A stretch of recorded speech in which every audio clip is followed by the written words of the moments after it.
The ghosts of Hades, shades of the dead. What is the true price of forgetting? For the ancient Greeks, the afterlife wasn't just about heaven or hell. For the average person, it was a far more subtle and terrifying fate.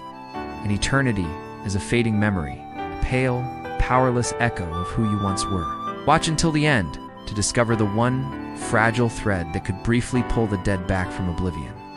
When a soul was ferried across the river Styx by Charon and entered the realm of Hades, it underwent a profound transformation.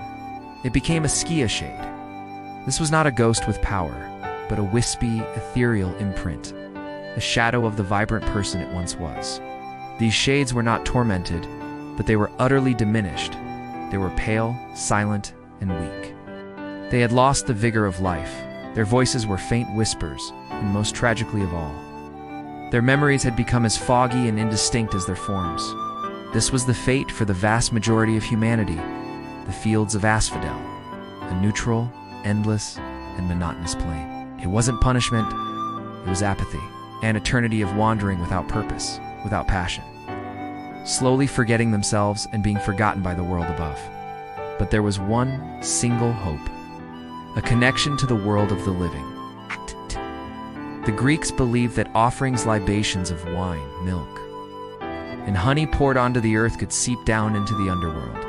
For a brief, precious moment, these offerings would restore a shade.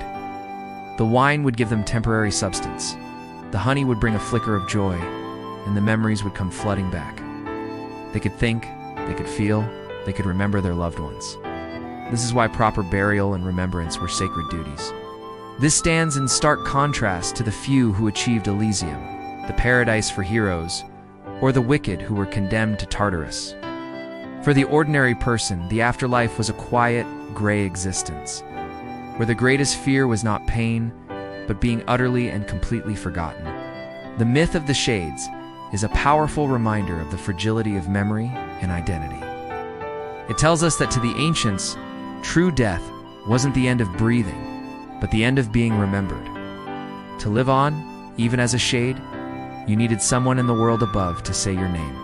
So the next time you remember someone who is gone, know that you are performing an ancient, sacred act. You are, for a moment, giving a ghost back its soul. If you want to help us keep these stories from fading, give us the gift of remembrance.